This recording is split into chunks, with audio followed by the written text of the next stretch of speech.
Hello everyone, welcome back to my channel.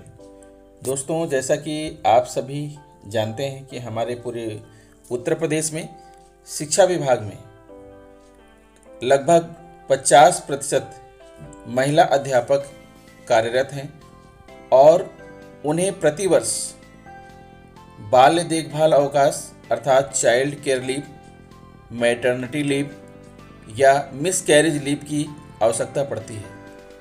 और दोस्तों, हमारे विभाग में कोई भी नियम इतना स्पष्ट और क्लियर नहीं होता है कि आसानी से किसी लीव को लिया जा सके। इन्हीं सब बातों को ध्यान में रखते हुए मैं अपनी महिला शिक्षकों की समस्याओं को कम करने के लिए मैं लेकर आया हूँ बाल देखभाल अवकाश का आवेदन पत्र, शपथ पत्र तथा स्टाम्प पेपर का नमूना। और साथ में मैं यह भी बताने वाला हूँ कि आप बाल्य देखभाल अवकाश अर्थात चाइल्ड केयर लीव कैसे लेंगे, आप मैटरनिटी लीव कैसे लेंगे, आप मिस कैरेज लीव कैसे लेंगे, कौन कौन से डॉक्यूमेंट आपको लगाने होंगे, अर्थात आवेदन पत्र का प्रारूप क्या होगा, स्टाम्प पेपर का प्रारूप क्या होगा, शपथ पत्र का प्रारूप क्या होगा, पीडीएफ की साइज़ कम कैसे करें। आप सभी जानते हैं कि चाहे वो सीसीएल हो, चाहे वो मैटरनिटी लीव हो, चाहे वो मिस कैरेज लीव हो, हर जगह पर जो पीडीएफ अपलोड होता है उसमें नीचे लिखा रहता है कि इसकी साइज़ 2 MB से कम होनी चाहिए। लेकिन आप नॉर्मली जब मोबाइल में कोई पीडीएफ बनाएंगे तो वो 2 MB से ज़्यादा हो जाता है। तो उस 2 MB से ज़्यादा की पीडीएफ को हम रीसाइज कैसे करें, अर्थात उसके MB को कम कैसे करें, उसमें कौन सा ऐप काम करता है, उसके बारे में भी मैं आपको बताने वाला हूँ।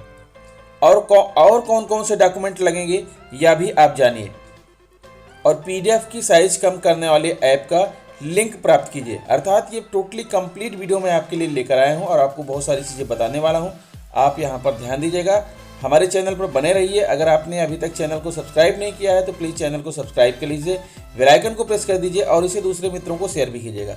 साथ में दोस्तों, मैं आपको आवेदन पत्र का प्रारूप, स्टाम्प पेपर का प्रारूप और शपथ पत्र का प्रारूप की पीडीएफ की लिंक भी वीडियो के डिस्क्रिप्शन में दे रहा हूँ। वहाँ से आप डाउनलोड करके ऐसे ही आवेदन पत्र को प्रिंट कराकर आप जो है पीडीएफ बना लीजिएगा और पीडीएफ बना करके आप अपलोड कर दीजिएगा। तो आइए हम सबसे पहले आपको दिखाते हैं जो मैंने आपके लिए आवेदन पत्र बनाया है। जी हाँ दोस्तों, आप यहाँ पर देख पा रहे हैं मैंने एक जो है क्रिएशन किया है आपके लिए, एक आवेदन पत्र यहाँ पर बनाया है। इसी आवेदन पत्र को जो है आपको अप्लाई करना है। ऑनलाइन अवकाश हेतु आवेदन पत्र जनपद, यहाँ आप जनपद को भर देंगे। फिर उसके बाद किस प्रकार का आप अवकाश लेना चाहते हैं, प्रसूतकालीन अवकाश, मातृत्व देखभाल अवकाश, गर्भपात अवकाश, अर्थात आप जो है किस प्रकार का अवकाश ले रहे हैं। आप जो है मैटरनिटी लीव ले रहे हैं। प्रसूतकालीन अवकाश का मतलब अगर आप मैटरनिटी लीव ले रहे हैं, मातृत्व देखभाल अवकाश अर्थात चाइल्ड केयर लीव ले रहे हैं, या गर्भपात अवकाश यानी मिस कैरेज लीव ले रहे हैं। इनमें से जो भी ले रहे हैं उसके सामने आपको टिक, इस बॉक्स में एक टिक लगाना है। फिर यहाँ पर आवेदिका का मानव संपदा कोड, यहाँ पर दोस्तों आपको अपना EHRMS कोड डालना है। फिर नीचे खंड शिक्षा अधिकारी यानी जिसको आप रिपोर्टिंग ऑफिसर बनाएंगे। इन तीनों ही कंडीशन में आप रिपोर्टिंग ऑफिसर खंड शिक्षा अधिकारी को बनाएंगे। अगर खंड शिक्षा अधिकारी के पास वो अधिकार है तो वो आपकी लीव को अप्रूव कर देंगे, लेकिन अगर उनके पास वो अधिकार नहीं है तो वो BSA सर को फॉरवर्ड कर देंगे।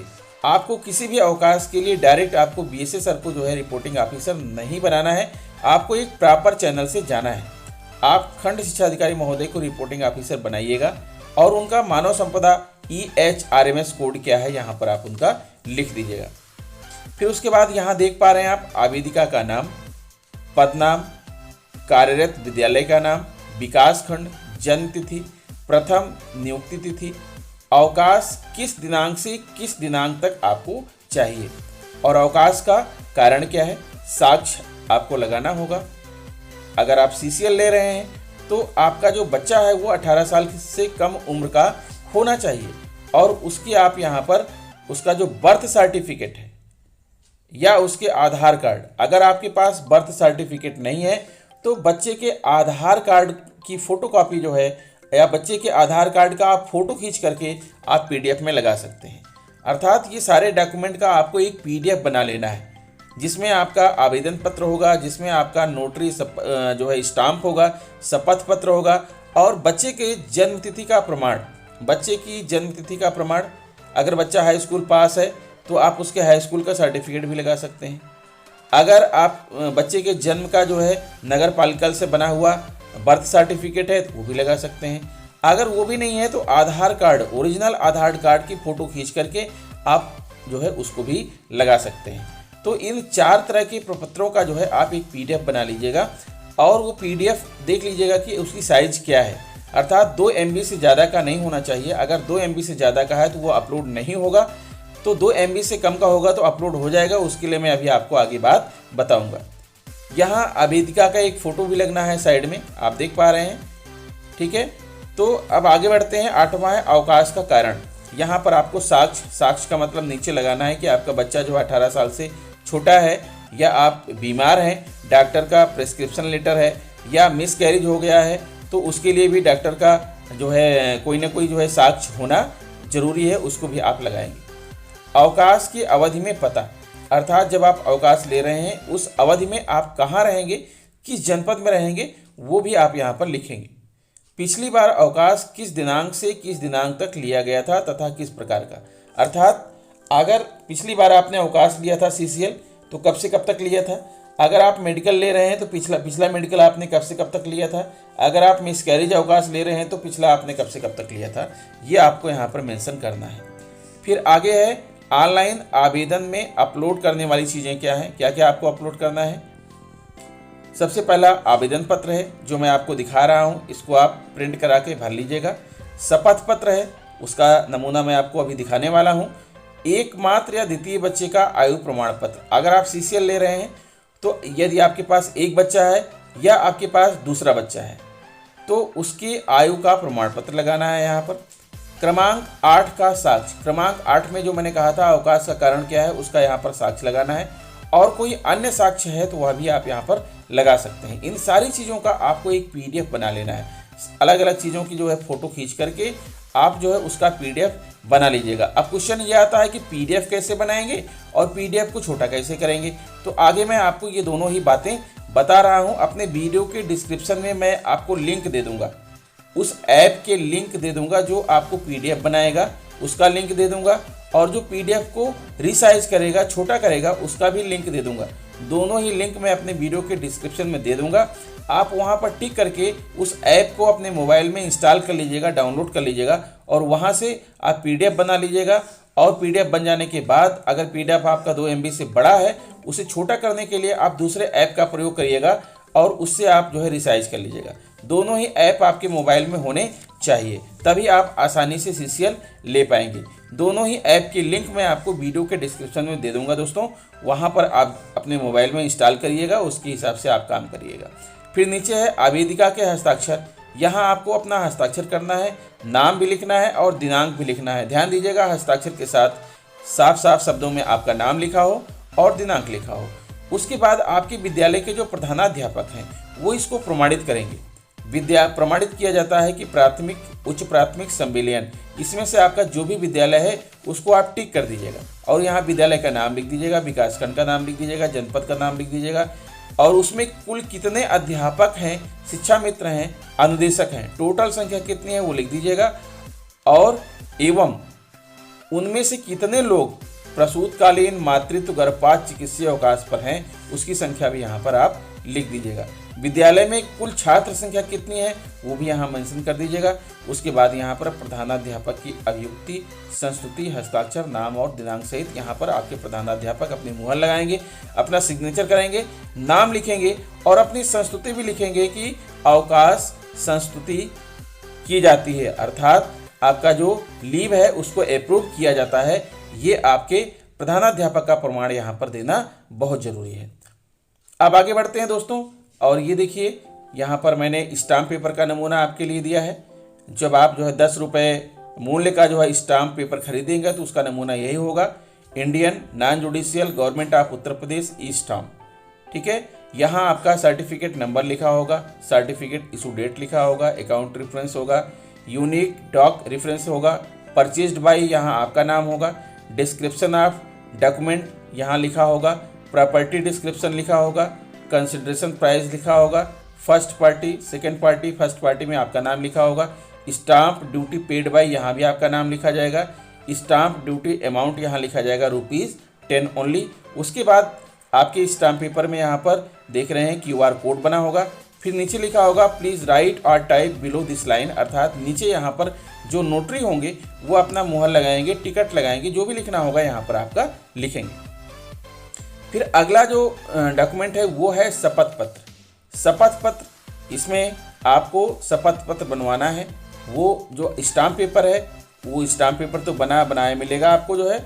उसके बाद आपको ऐसा शपथ पत्र भी आपको अपने नोटरी से, तहसील से, कचहरी से बनवाना होगा। समक्ष श्रीमान जिला बेसिक शिक्षा अधिकारी, जनपद का नाम, नीचे जनपद का नाम लिखिएगा। शपथ पत्र मिन जानिब, यहाँ आवेदक का नाम, पुत्री या पत्नी, यहाँ पर पिता या पति का नाम लिखा जाएगा, निवासी यहाँ लिखा जाएगा। शपथ पूर्वक निम्न बयान करती हैं कि यह कि शपथकर्ता उपरोक्त पते की निवासी है, यह कि शपथकर्ता वर्तमान में प्राथमिक या उच्च प्राथमिक या कंपोजिट विद्यालय का नाम, ब्लॉक का नाम, जनपद का नाम, पद का नाम के पद पर कार्यरत है, यह कि शपथकर्ता के एक बच्चा है तो 1 टिक करेंगे, 2 बच्चा है तो 2 टिक करेंगे, और 1 के साथ बच्चा, 2 के साथ बच्चे, और यहाँ पर जिनका या जिनके नाम यहाँ लिखना है और उनकी जन्मतिथि लिखना है। अगर आप 2 बच्चे हैं तो 2 बच्चों की जन्मतिथि लिखिए, 1 है तो 1 का लिखिए। यह कि शपथकर्ता की जन्मतिथि, आप अपनी जन्मतिथि यहाँ पर लिख दीजिएगा। यह कि शपथकर्ता अपने बच्चे के देखभाल हेतु दिनांक फला से दिनांक फला तक अवकाश हेतु आवेदक है, जिसे प्रदान किया जाना न्याय संगत है, सत्यापित आज दिनांक को तहसील कचहरी में किया गया। और फिर नीचे है शपथकर्ता लिखा हुआ है, शपथकर्ता ऊपर अपना हस्ताक्षर कर देगा। तो दोस्तों ये रहा शपथकर्ता का नमूना, और ये रहा स्टाम्प पेपर का नमूना, और ये रहा जो है आपके आवेदन पत्र का नमूना। अब बात आती है कि हम कैसे जो है मानव संपदा पोर्टल पर कैसे लीव लें। तो इसके लिए दोस्तों ये है कि आप मानव संपदा पोर्टल को लॉगिन कीजिएगा। लॉगिन करने के बाद लीव मॉड्यूल में जाइएगा, माई लीव में जाइएगा, और वहाँ पर आप सिलेक्ट कीजिएगा लीव का प्रकार, और उसमें CCL आप डालिएगा, या मैटरनिटी ले रहे हैं तो मैटरनिटी डालिए, जैसी भी लीव ले रहे हैं आप उसको चुनिए। सबसे पहले ऊपर आपका रिपोर्टिंग ऑफिसर होगा। अगर आपने रिपोर्टिंग ऑफिसर अपने खंड शिक्षा अधिकारी को बनाना है तो उनका मानव संपदा कोड आपको याद होना चाहिए, तो पहले उनको आप बना लीजिएगा। फिर नीचे लीव का प्रकार और किस तारीख से किस तारीख तक छुट्टी ले रहे हैं ये भरिएगा। और आप सफिक्स और प्रीफिक्स में, अगर आप जब छुट्टी ले रहे हैं उसके पहले छुट्टी पड़ रही तो प्रीफिक्स में डालिएगा, और आप जब ज्वाइन करेंगे उस ज्वाइन करने के पहले कोई छुट्टी है तो उसको आप जो है सफिक्स में डालिएगा। ये डाल करके फिर नीचे उसके बाद आप देखेंगे तो आपको मिलेगा जो है कि जो आप छुट्टी ले रहे हैं उसका कारण क्या है, कारण लिख दीजिएगा। उसके बाद छुट्टी के दौरान आप कहाँ रहेंगे, किस जनपद में रहेंगे, उस जनपद का नाम वहाँ पर लिख दीजिएगा। उसके बाद फिर आएगा जो है सिलेक्ट फाइल को चूज करेंगे। चूज करने के बाद आपका दिखाई पड़ेगा आपके मोबाइल में वो जो आपका PDF है कहाँ पर है, उसको आपको ढूंढना होगा। फाइल को सिलेक्ट करिएगा और वहाँ पर जाइएगा जहाँ पर आपका रिसाइज किया हुआ PDF है उसको चुनिएगा। चुनते ही वहाँ पर आ जाइएगा, उसके बाद आप सबमिट कर दीजिएगा। सबमिट कर देंगे, इस प्रकार से जो है आपका लीव चला जाएगा, और उसके बाद जो आपके रिपोर्टिंग ऑफिसर हैं वो आपकी लीव को अप्रूव कर देंगे। तो दोस्तों आशा करता हूं कि आपको वीडियो सहायक सिद्ध होगी, आपको जो है इस वीडियो से काफ़ी मदद मिलेगी। अगर आपको मेरा वीडियो अच्छा लग रहा है तो प्लीज़ मेरे चैनल को सब्सक्राइब कर लीजिए, बेल आइकन को प्रेस कर दीजिए, और दूसरे मित्रों को इसे शेयर भी कीजिए ताकि ज़्यादा से ज़्यादा लोगों को इसका लाभ मिल सके। तो मिलता हूँ आपसे नेक्स्ट वीडियो में कुछ नई जानकारी लेकर, तब तक के लिए नमस्कार।